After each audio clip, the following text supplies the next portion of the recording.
উন্নত জীবনযাপন করতে কে না চায়? এ লক্ষ্যে পরিবার পরিজন নিয়ে সমৃদ্ধ ও উন্নত দেশে পাড়ি জমানোর স্বপ্ন দেখে অনেকেই।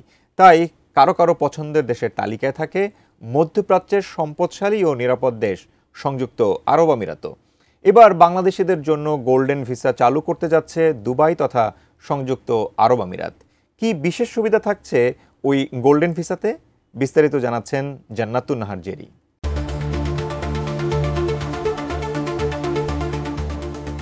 সাধারণত সংযুক্ত আরব আমিরাতে গোল্ডেন ভিসা পেতে হলে বড় অঙ্কের বিনিয়োগ প্রয়োজন হয়। তবে এবার দেশটি এমন একটি নতুন ধরনের গোল্ডেন ভিসা চালু করেছে যেটি পেতে বিশাল বিনিয়োগের দরকার নেই।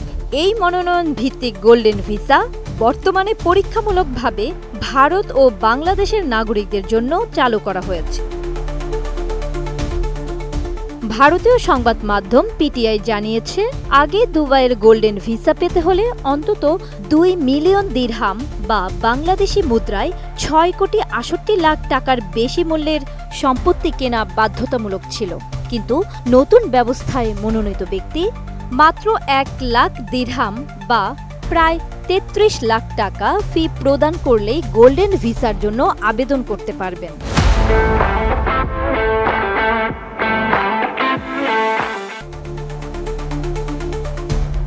এই নতুন ভিসার অন্যতম বিশেষত্ব হল এটি আর সম্পত্তি নির্ভর নয়।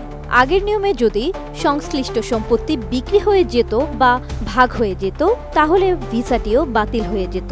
তবে মনোনয়ন ভিত্তিক এই ভিসা একবার পেলে তা স্থায়ী থাকবে। ভিসা প্রাপ্তরা তাদের পরিবারকে দুবাইতে সঙ্গে নিতে পারবেন, গৃহকর্মী বা গাড়ি চালক রাখতে পারবেন, এমনকি ব্যবসা বা পেশাদার কাজেও যুক্ত হতে পারবেন।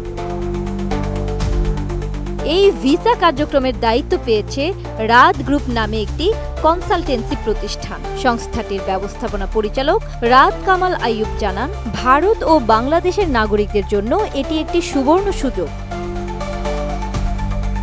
তিনি আরও জানান, ভিসার আবেদনকারীদের ব্যাকগ্রাউন্ড যাচাই করা হবে। অর্থ পাচার কিংবা অপরাধমূলক কোনো রেকর্ড থাকলে সেটি হিসেব করা হবে। এমনকি আবেদনকারীদের সামাজিক যোগাযোগ মাধ্যমের কার্যক্রমও পর্যবেক্ষণ করা হবে। আবেদন জমা দেওয়া যাবে ওয়ান ভাস্কো সেন্টার, রাত গ্রুপের নিবন্ধিত অফিস, অনলাইন পোর্টাল বা ডেডিকেটেড কল সেন্টারের মাধ্যমে। জান্নাতুন Nahar Jerry, desk report, ATN news.